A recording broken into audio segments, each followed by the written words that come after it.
The first one, by the way, is not very small. And that is when we talk about recovery-oriented system, or systems, plural, of care, I want to underscore that when my recent writings, as I think about that, the system I'm talking about is not a system of addiction treatment. The system is a larger community in the macro level organization of a state or a nation. And the treatment system has a role in that. But the system, there will never be enough resources to create the recovery supports we need to sustain long-term recovery solely inside a treatment system. It is the community level, in the neighborhood, in the community, in the state, in the nation, is that recovery-oriented system of care we're seeking. And our role is to play a significant role in mobilizing the resources of those larger entities. I also write a lot and have really advocated the use of the term recovery management as an alternative to the acute care model. I want to be very clear about one word, and that is the management in that is very different to terms like case management, for example. Because in recovery management, as I'm going to underscore later, we're not doing the managing.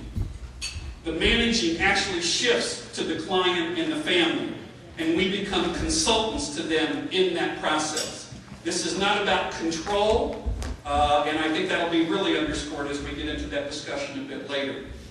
We're about to release a new monograph that we have out that I've spent a good chunk of my last year working on. You've got an executive summary, and in that, what I'm really suggesting is that we really, in terms of a macro and micro level organization of this transformation process, really requires three things. And that is sort of national, state, and local infrastructure strength and adaptive capacity. And I must tell you, the vote is not in whether we have the infrastructure strength or whether we have the adaptive capacity to pull this off. And in that monograph, we really describe what are the elements of that that are going to be required. Recovery-focused service process measures, and that is intermediary, measurable service outcomes that are clearly linked in the science to long-term recovery outcomes. And we're going to talk about some of those this morning. And of course, the third area is a consistent and clear definition of long-term recovery outcome measures over time. I want to compare and contrast an acute care model of addiction treatment and an emerging recovery management model. I want to begin by defining what that acute care model is and see if you would agree if that is, in fact, the prevailing model that we have. I want you to actually think about an acute care model as an emergency room. Because my observation is that essentially is what we've evolved into. We're not only an acute care model, but we're more acute every month that goes on in terms of, particularly of the last 15 years. Oh, by the way, here's a meeting list to try to get sponsors if you can. And that happens over what period of time? Well, it depends on what year, what decade of my career you're talking about. But over those decades, what's happened to that dose? The length of that relationship has got shorter and shorter. A professional expert drives the process. We really bought into a medical model in the early 1970s on our way to professionalization and to become an industry. And we modeled basically a kind of medical psychiatric model in which the professional diagnoses, prescribes a course of treatment and directs that treatment, and then offers some kind of continuing care recommendations for their patient. Services transpire again over a relatively short period of time, and the individual, family, and really community by way of referral sources is given the impression at the end that recovery is now self-sustainable without ongoing professional support or monitoring. And that's indicated by our historical use of the concept of graduation. And the good news is that model works. That brief acute care model of intervention has generated very significant measurable effects for large numbers of individuals. I think it's also important for us to acknowledge that there are people's lives, individuals and families' lives, including my own, who have been transformed by this system. We owe our lives to that system as it existed. So I take this critique on within the family. Are you with me? Because many of us have deep gratitude for the blessings that that treatment brought us. But that does not eliminate the responsibility at times of our need to take a searching and fearless inventory, if you will, of addiction treatment as we know it and how its design has evolved. We see, in terms of the outcome literature, that there are significant measurable outcomes. And we've used the term treatment works to really elevate and promote the viability of addiction treatment. Many of you know I have really challenged that use of that slogan. Really, as a historian, my fear was that that slogan was overselling what an acute care episode of addiction treatment could generate. My concern was that it conveyed the idea that there was a homogeneous entity called treatment that was consistently delivered throughout the United States, and that it worked. You and I both know that consistency is not present throughout the United States. There's enormous variability across programs and even across clinicians. When I say treatment works, but we're now going to move to, we're going to look at 10 critical areas of clinical systems performance. We're going to look at the data related to the acute care model, and we're going to say now in the world that's unfolding today, for those who are trying to transform this system, how are they changing practice in that area? And we're going to look at those, as I said, in 10 areas. We're going to begin by the issue of attraction. And you've all heard these numbers, so I'm not going to belabor these. We know right now that the vast majority of people who meet DSM-IV criteria for abuse or dependence in any given year, only a very small percentage of those actually receive services.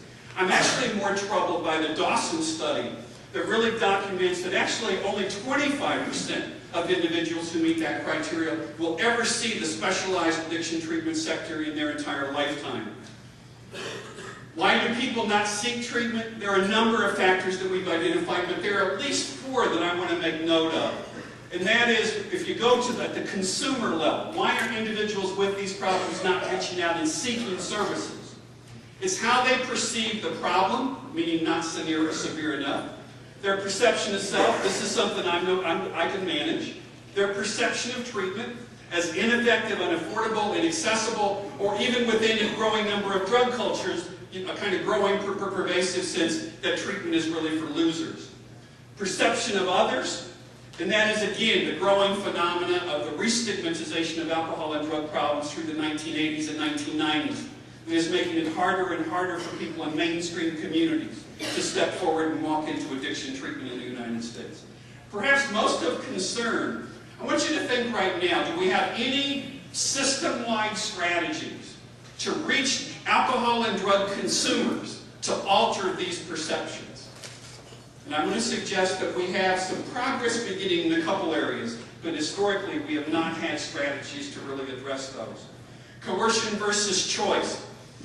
The fact that the vast majority of people who enter addiction treatment in the United States today do so under external coercion is not an indictment that says coercion is not an effective medium of treatment. We know that it is.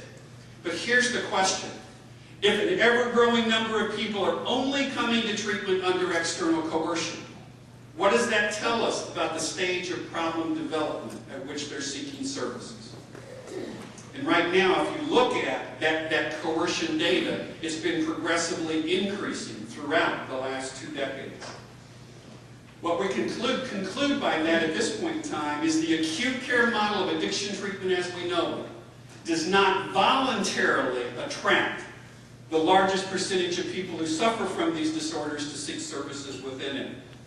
If we look at the recovery management strategy, is really critical. Let me actually start with the bottom and why early intervention is so critical in the recovery management model. It's critical in any chronic disease intervention because essentially it says that the earlier the stage of intervention, of problem identification intervention, the greater the prognosis for long-term recovery. We have data now saying the earlier the first treatment, the shorter the long-term addiction career, even if that first treatment isn't so-called successful based on the traditional ways we evaluate them. So early intervention is very important to us. In some terms of some of the kind of strategies, we are beginning to see aggressive anti-stigma campaigns emerging at local community levels. And if you haven't seen the Recovery is Everywhere campaign out of Ann Arbor, Michigan, I really encourage you to type in Recovery is Everywhere in quotes, or recoverieseverywhere.com, org or com, I can't remember, org. And I think you're going to be amazed at what they've done in terms of a local anti-stigma campaign. Early screening and brief intervention, tremendous data on the utility of that. But I want to emphasize, brief intervention is not just to identify people at the earlier stages of the disorder, and not just for non-dependent individuals. We're getting a growing body of recent evidence that says, you know, we assumed this really wouldn't be effective for people who were dependent. The question is, can screening and brief intervention actually increase the help-seeking behavior of people with very severe alcohol and other drug problems? And it appears very promising in that area. Assertive models of community outreach. We're going to talk later. It's about time we simply left our offices and went and got people. I can tell you by zip codes in the city of Philadelphia, where we have inordinate concentrations of addiction-related problems. And we're now beginning to scope out and lay out the aggressive outreach programs that are not going to wait for people's pain or coercive institutions to deliver them to us. We're simply saying it's time we went and got them. We had a Net Consumer Council member speaking and welcoming us. One of the things the Net Consumer Council is doing is they're beginning to organize outreach programs where clients and groups go into the streets and the communities, some of the very street corners off of which they came, and carry a message of hope for long-term recovery. That's incredible. We're beginning to see a growing movement of delivering services in non-stigmatized, non-specialized sites. If we look at a second area around access and engagement, we have had historically significant obstacles to issues of access to treatment, particularly in the research we've done on waiting lists. We know that there's a high dropout rate for people who initially call for services, but actually never make that. The good news is, as we begin to see projects like IRETA, we're dramatically re-engineering the front end of addiction treatment through some very clear and simple technologies that are wonderfully opening the doors ever wider of addiction treatment and enhancing early retention. We know, for example, that if we look at the issue of engagement in terms of treatment, right now that we have more than half of clients who come into addiction treatment in the United States do not successfully complete treatment. 48% complete, 29% leave against staff advice, and 12%, which I'm very delighted because only a couple of years ago that figure was 18%, are administratively discharged for confirming their diagnosis. As a historian, I have to make a brief comment on this. People look back and say, in my writings of history, when we were treating morphine addiction with pounds of prescribed cocaine in the 1870s, people say, what the hell were they thinking back then? And I always wonder, you know, it's easy to spot those looking back. I wonder in 50 years what people will be saying about us. So jump 50 years ahead, and let's look back, and here's the situation. We admit people to addiction treatment because we allege they have a disease. And the essence of that disease is the inability to abstain from alcohol and drug use in spite of escalating consequences. And once use starts, there's a loss of a shutoff valve. And that's really the essence of this disorder. So people come in and tell us they have this disorder, and we admit them to treatment. And within the next 24 hours, they consume alcohol or other drugs, suggesting they really do have the disorder for which we just admitted. And as a result of confirming their diagnosis, we throw them out of treatment. Is there any other healthcare sector where you can be administratively discharged for exhibiting the symptom of the disorder for which you were just admitted to be treated? History is going to judge us very harshly for this. I want to talk about also a kind of shifting thought about motivation. The high AMA and AD rates historically we use as a kind of screening tool, as kind of a premium. You know, those who really wanted are going to stay. We use it as a kind of motivational filter. And that sort of seemed okay until we did the data that really says, who are the people that are leaving and that we're throwing out? And the answer is, they're the people who need it most. Because if we look at problem severity, problem complexity, inadequate recovery capital, the very people not completing are the people who need it the most. If we look at the recovery management strategy of this, we could just write IRETA over this page, okay? What we're talking about is aggressive waiting list management, streamlined intake, dramatically lowered thresholds of engagement, which, by the way, is enormously controversial with frontline clinicians. When we have a client who says, I understand why you're talking to me about cocaine, why are you talking to me about reefer? Reefer's never been a problem in my life. In fact, I sort of consider it my solution. And the only way we'll bring that person into treatment is if they agree to total abstinence as the goal for all substances. That's the old world. In the new world, if somebody's ready to start work on cocaine, we admit that person to begin work on cocaine. I'm going to suggest that is a dramatic shift in terms of a lower threshold of engagement. Not that we used to have high thresholds of engagement. I entered the system of treatment at a time that I walked into a facility and there were people wearing diapers, with signs and shaved heads. And you had to call multiple days ahead, right, George, to be able to get an intake. And then I got to the prospect chair, and then you sat on the prospect chair for hours, and then you went into this group interview where you got sort of psychologically ripped to shreds, and then you had to stand on a chair and scream as loud as you could, "I need help," with everybody saying, "We can't hear you." Now I'm suggesting that's a fairly high threshold of engagement. Again, what we're beginning to see is a sort of a radical rethinking of this whole kind of intake process and an altered view of motivation. We've historically said that motivation is a key. Lack of motivation is a grounds for admission or entry into addiction treatment. I think in the new world, we're not saying motivation is not important, but we're saying motivation should be a treatment outcome, not a pre-existing requirement for a ticket of admission into addiction treatment. It's an outcome of a relationship, not a required entry to get into that relationship. That is a fairly dramatic shift. At the assessment level, our historical acute care model says that it is a categorical assessment, meaning it's very narrowly focused, particularly historically in the addictions area. It is pathology focused. Our goal of that interview is to generate a problems list. And as you well know, many of you have been on the front lines, that problem list is then going to drive the service plan for us. It is professionally driven, meaning it's the counselor who's constructing this plan, and actually ask the client to sign it to create the illusion of participation through that process.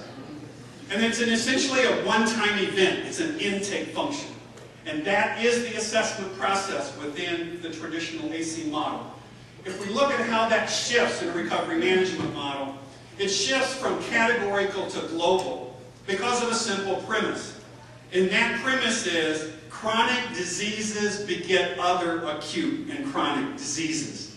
Therefore, all assessments in that context, by definition, must be global.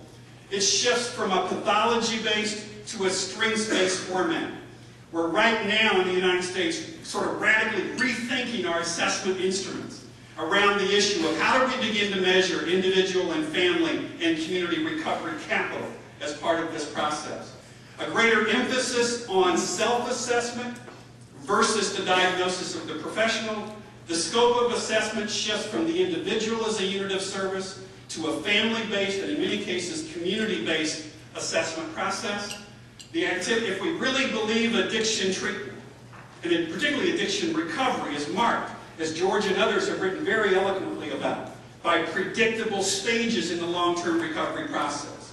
And if we believe service needs significantly shift in the movement from one stage to the other, how can we assess one time as an intake function? This model really requires a dramatic shift, and Tom and others have written about the importance of this continual evaluation process, and that really is where we're going. And we're seeing a rapid transition from treatment plans that focus on biopsychosocial stabilization, that are, in many cases, that are generated by a professional and need to be, rapidly shifting to recovery plans that are client-developed and client-directed. And they complete them. Some of you actually saw the forms last night at the Recovery Center. The clients fill them out, and if we're very nice to them, they give us a copy of their plan. If we look at the service elements, I'm just going to talk about a couple of these. We've obviously talked about the incredible issue of the gap between research and science, the lack of evidence-based practices in many mainstream treatment programs. Tom, Bill Miller, others have eloquently reviewed many of this gap. Minimal individualization of care and a reliance on sort of the program. People come and go through the program. And only superficial responsiveness to special needs. Meaning that as a system, if we're in a state, we will fund 1 or 2 special treatment programs for women who really learn how to treat women. The problem is any woman that goes into any other treatment program in the mainstream treatment sector has no access to those understandings and those service technologies.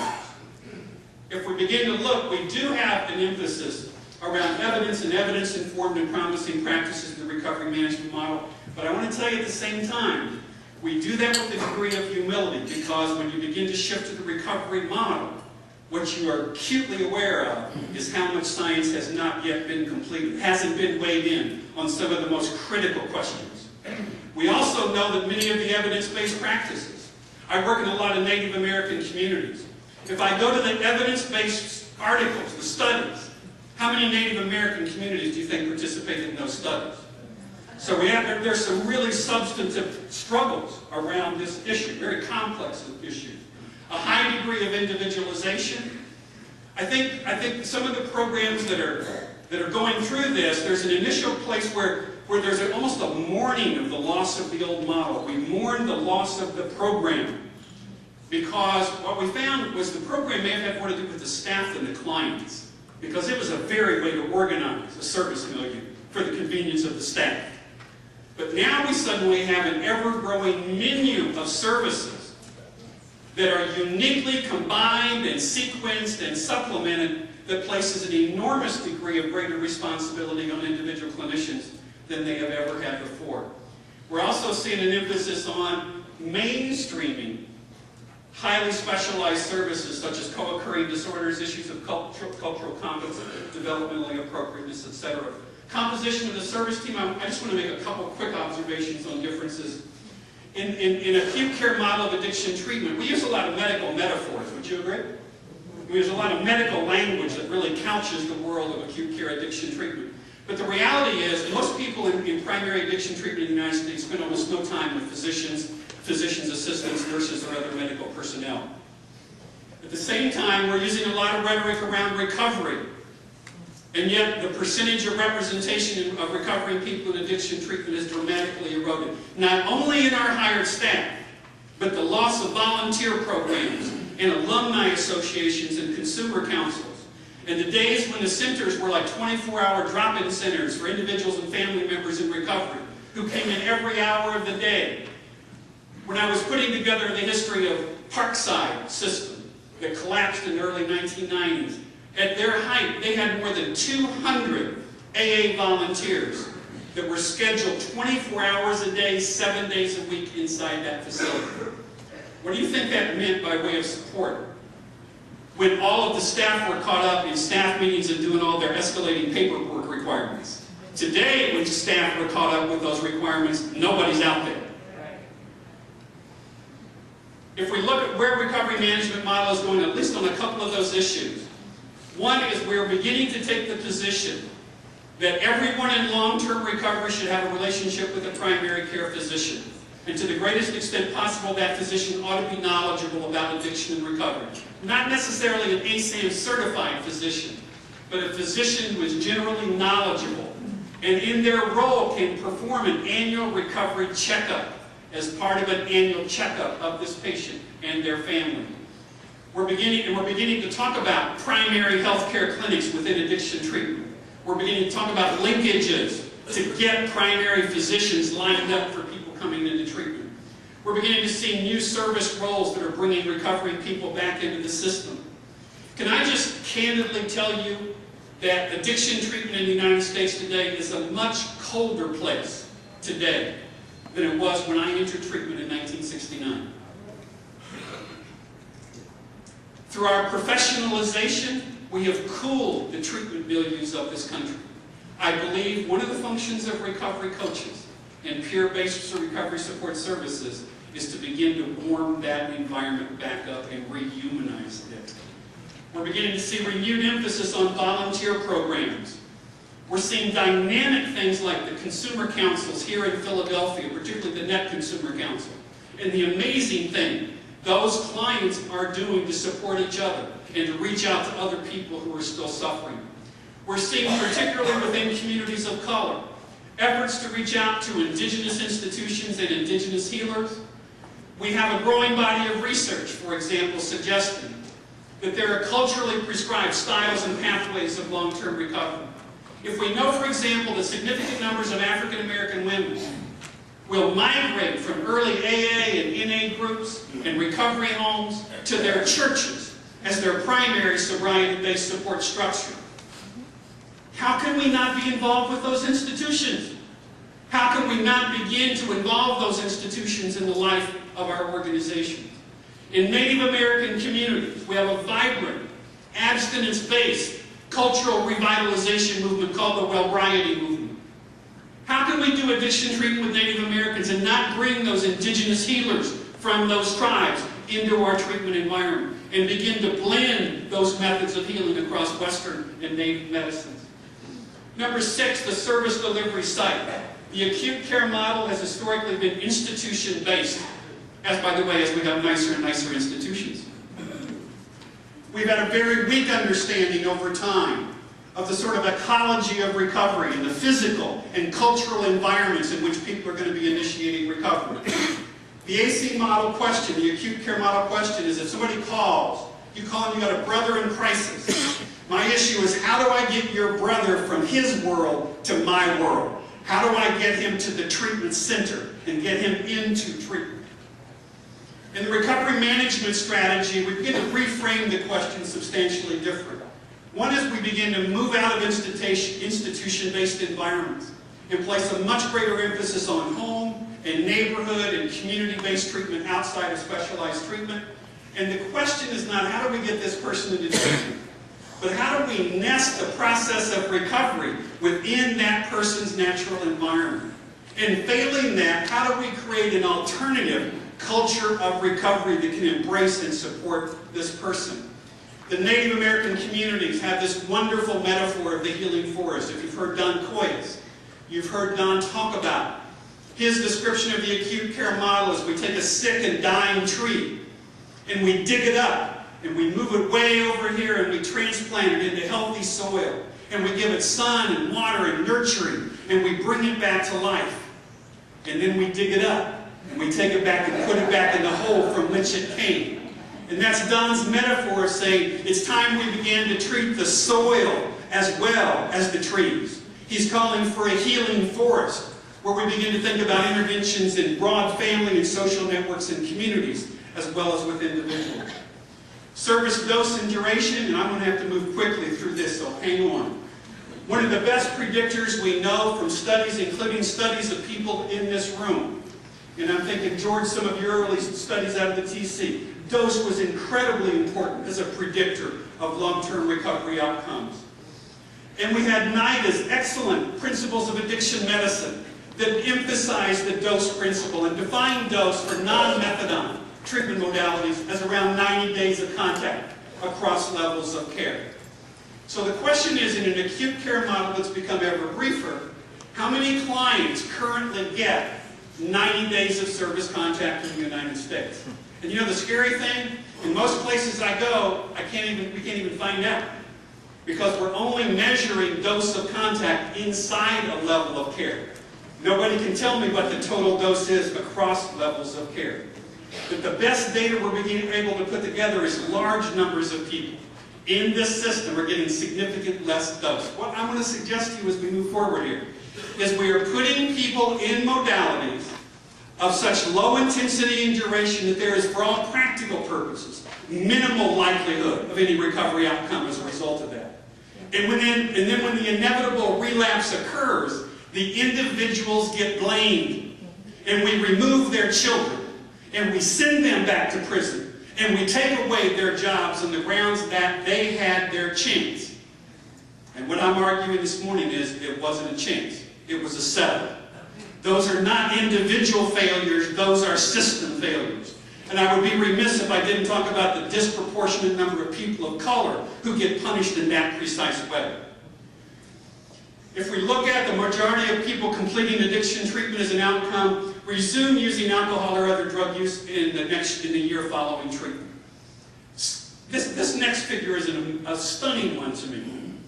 We have some studies that suggest that of all the people who will ever relapse following addiction treatment, 80% will do so in the 90 days following discharge. If there was any other disorder where the post-treatment vulnerability was that high, how aggressive do you think our post-treatment monitoring and support would be? It would be unprecedented. And yet in this very period, This is the time for the most part, because I'm going to tell you later, they're not in continuing care programs. We basically tell them goodbye and have a good life.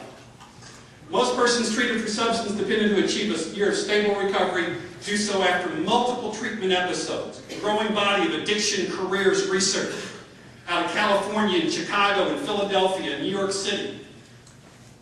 So the question becomes, how do we begin to then shorten addiction careers, and how do we lengthen recovery careers in this process? Individuals leaving addiction treatment are precariously balanced between addiction and recovery at a time we are no longer in their lives. But other people are in their lives, because I'm going to tell you in a second, we're not doing post-treatment monitoring, but other people are. Drug dealers are doing post-treatment monitoring and early intervention, right? Drug-using peers are doing post-treatment monitoring and early reintervention.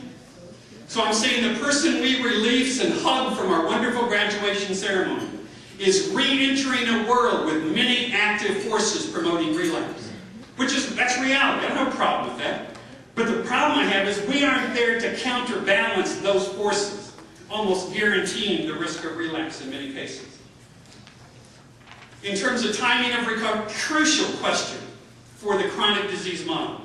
When does sobriety today predict sobriety for a lifetime? When is this thing we call recovery stable?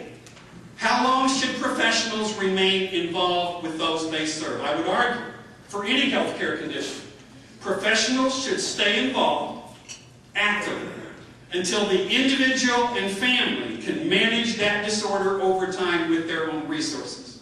So the question becomes, when then is recovery stable that we as professionals can disengage from the support process? The alcoholism literature we have, as meager as it is, consistently comes in the 4 to 5 year range. If we say, when does the risk of future lifetime relapse drop below 15%? Fairly consistently 4 to 5 years. When we look at the opiate literature, on the other hand, we actually see a little bit higher relapse rate. We've got the work of Simpson and others saying 20 to 25% of narcotic addicts who achieve 5 years of continuous sobriety, clean time, will later relapse sometime in their lifetime. What would this data suggest to you about how long we need to be monitoring? In a parallel way that we monitor cancer routinely in the United States with the same 5-year benchmark. And yet, how long are we involved? Fragility of family. I talked mostly about individuals, so we're about to make a shift here very quickly. Historically, in the acute care model, we suddenly got this notion that addiction is a family disorder. Thanks to Sis and other people in here who've been very much a part of teaching us that. And so we began to say we need to involve the family, who used to be thought of as the enemy of treatment. Our job was to keep them out and break that contact. So we created family night and family week programs. I ran a lot of family week programs, and we brought the families in. We did all of our education. We did our family sculpting. By Wednesday, we had them all crying. By Friday, they were all hugging. They were going to live happily ever after. And that was the notion. We had the assumption that when recovery is stable, family healing will naturally take care of itself. We could not have been more wrong. We don't have a lot of research in this area, and Lord knows we need plenty more of it. But the fledgling research we have from Brown and Lewis and others tells us this. Recovery alleviates many of the problems, but this horribly unstable, chaotic environment, if you will, is a time of uncertainty and turmoil and can continue for up to 3 to 5 years. Look at this language, the trauma of recovery on the family. There's not a person in here who probably hasn't witnessed what I referenced with the researchers yesterday. And that's families who've absorbed everything addiction has to give them and still hung together as families. Sick as they all may have been at that point. But they were a family, only to enter recovery and then have that family disintegrate. And what this research is telling us is recovery is very destabilizing to families. So if we're going to talk about the need for monitoring and support, who does it need to go to? We're not talking about just individuals. We're really talking about ongoing monitoring, support, and early reintervention with individuals and family units as well.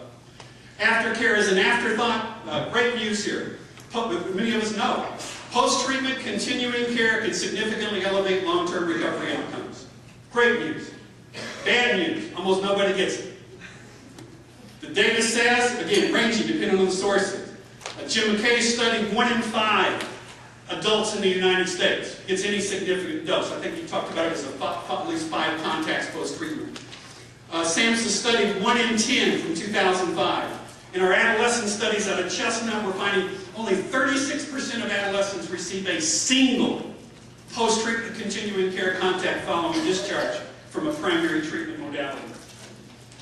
What we have as a result of that, of the shortened dose and the lack of continuing care, is addiction treatment was birthed historically as an alternative institution to stop the revolving door of drunk tanks of the 1950s and 60s and the inordinate burden on general hospital emergency rooms.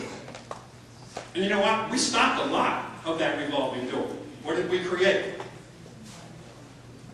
If 64% of those in addiction treatment today have already been in treatment 1 or more times, maybe the scariest figure is we're up to close to 20% of our clients have already been in 5 or more prior treatment episodes. What's going on? What I'm suggesting is we are recycling a growing number of people severely impaired with very complex problems and extremely low recovery capital, multiple times at great expense through an acute care model with no measurable long-term recovery outcomes. Where do we go with this as we shift into a recovery management model? We're seeing movements towards post-treatment monitoring and support, stage-appropriate recovery education, very assertive linkage to communities of recovery and new recovery community institutions. And we're beginning to talk, and when needed, very early reintervention. What we're trying to do is re-intervene at the time the problem severity is now still low, and recovery capital has still been retained from the last episode. So hopefully these re-interventions are briefer and much more prolonged than we have historically. The focus is shifting from managing a single episode of biopsychosocial stabilization to a broader view of how do we begin to actually support the long-term course of recovery for individuals and families that may cross multiple discrete interventions of care. I want to really dramatize and offer the challenge to those who say, we're already doing that. Let me give you an example of how radically different assertive continuing care is compared to traditional continuing care or aftercare.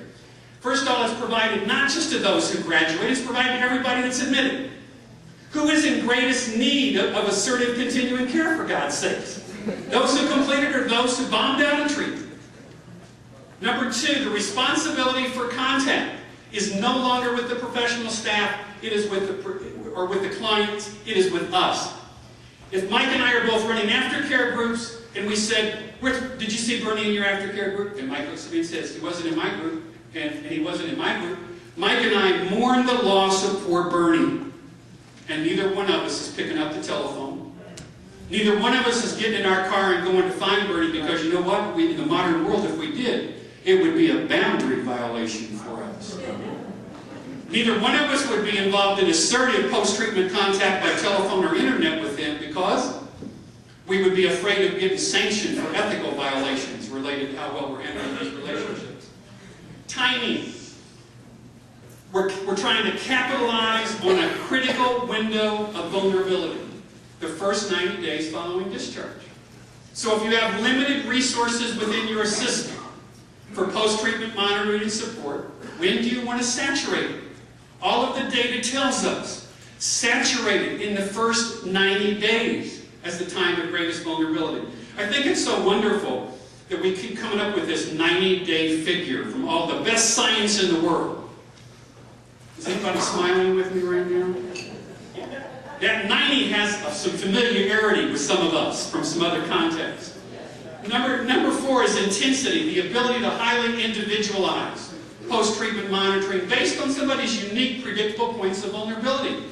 The clients are the best experts on their own vulnerability. They can tell us in the next 12 months dates and times and events at which they will be most vulnerable. We can orchestrate and plan recovery support services precisely around those points of vulnerability. Number 5 is duration. I think every piece of data that we have builds a rationale at a minimum for 5 years of post-treatment monitoring and support, even though for clients that are highly stable with good recovery capital, that may constitute nothing but an annual recovery checkup. But I believe at a minimum, that's how long the science tells us we should be involved with the clients we serve. Location moves from community-based, moves from a clinic-based follow-up system where we expect people to come to us, and where we begin to, in fact, go to them. Staffing these models can be either professionally directed or peer-directed. And finally, we're getting a growing use of telephone-based follow-up systems and internet-based systems of continuing care. Next piece, number 8, relationship with recovery communities, great news. Participation in these communities elevates long-term recovery outcomes. Bad news. We have poor linkage rates from treatment to these communities, and we get high attrition rates over the first 12 months of contact. Good news. Active linkage to these groups. Linkage of a client to a particular person or a particular group, and carefully matching this client to that person in that group can significantly elevate affiliation rates and recovery outcomes. The bad news is when we look at mainstream treatment practices, most of the linkage processes are not assertive, they are passive, consisting of, here's a meeting list, try to make some meetings if you can. The recovery management strategy for that, I don't have time to talk about, just read this. I'm serious.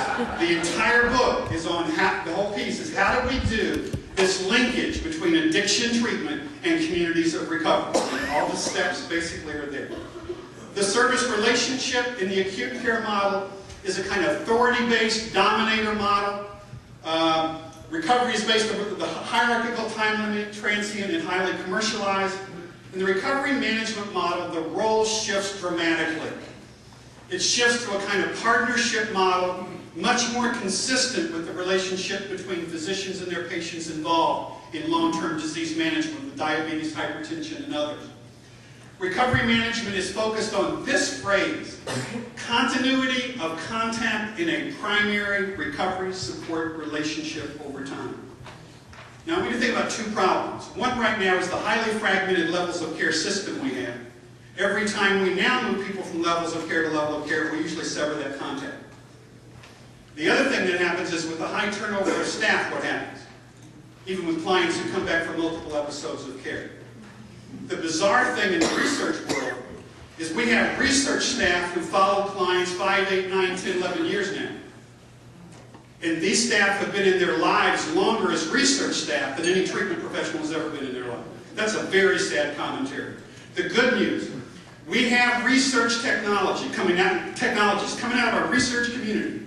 If you do not want to be found, don't participate in our studies.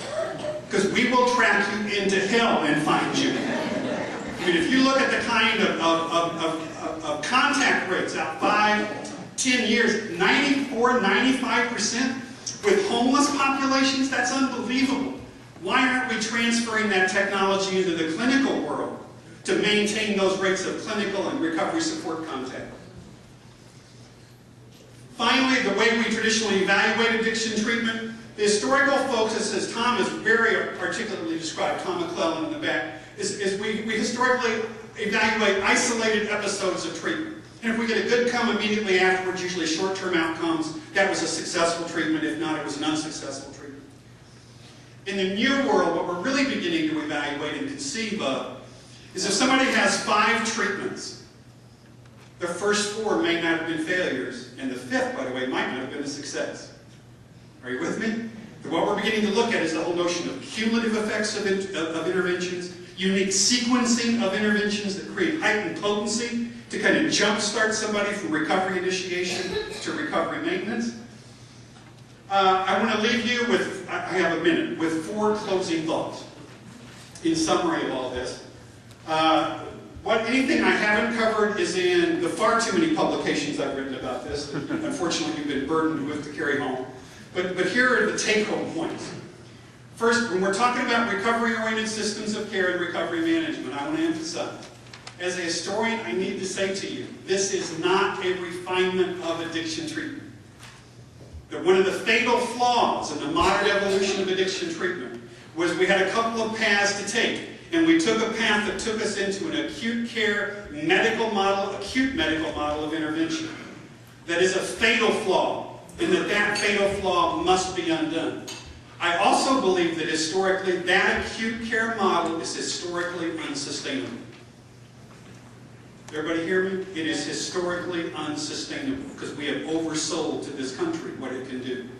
And it's only a question of time, and we may already be there, where everybody in this country knows someone for whom treatment didn't work. And when we reach that point, we are on a kind of probationary status as a cultural institution, and we are vulnerable to have that probationary status revoked if we do not re-educate the public and policymakers about the nature of addiction and the nature of the long-term recovery process and the nature of treatment in that. It will take years to transform acute care models into recovery-oriented systems of care.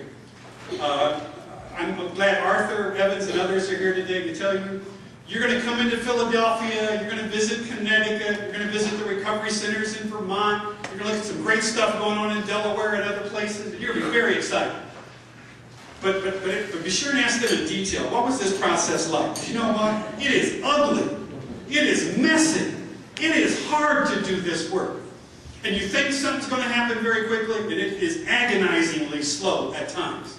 And just about the time you're ready to turn your back and say, this ain't working, all of a sudden something blindsides you and you're absolutely stunned by the level of transformation that unfolds before your eyes. I want to say, finally, that process will require replicating around the country these difficult processes that have gone on in Connecticut and in Philadelphia. I want to leave you with one image. When I entered addiction treatment in the late 1960s, if somebody would have told me, Bill, in your lifetime, you will see addiction treatment programs in almost every community in the United States. You will see DUI intervention programs in every community, and EAP programs in business and industries. And if they'd have said, you're going to see a First Lady of the United States on television talking about her recovery, and on, it would have been inconceivable to me in 1969. And yet, I lived that miracle, as many of you did, right? And then in 1976, where's Bob? NCADD sponsored a thing called Operation Understanding. Had 52 prominent Americans stand up and announce their status as people in long-term recovery from alcoholism. It was an amazing moment in American history. And if somebody would have told me in 1976, Bill, in your lifetime, you will see hundreds of thousands of recovering people marching across the country. Think about it. 1976, we had 52 people. Last year, we had 40,000 recovering people and their families and friends marching in recovery celebration marches last September in the United States. We as a treatment field are going to be challenged by a politically mobilized recovery community. And we can choose to heed that call or not heed that call. But I want to leave you with one warning. We are also on probation by that recovery community. They are looking at us very closely to see if we're really going to be able to pull off this rhetoric. Because I'll tell you, our reputation in their eyes has deteriorated dramatically over the past 40 years.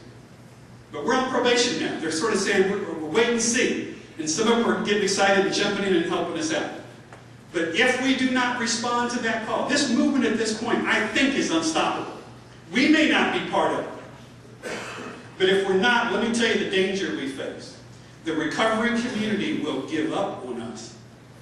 They will see us as money changers and throw us out of the temple. And what they will do is they will begin to organize a parallel system of long-term support that will not be our partners and collaborators, but will be our primary competition. And you know what? They can be our worst enemies. You know why? Because they include all the people we threw out of treatment. They know where all the skeletons are buried. So we got a challenging job to do, and we got a critically narrow window of time to do it. I have been amazed at how quickly this understanding has unfolded in the field. And I see our presence here yesterday and today, and most importantly, who we have in this room today, as absolutely historical. This is a moment of time that, as Michael said, we can truly change the world. So let's go do it.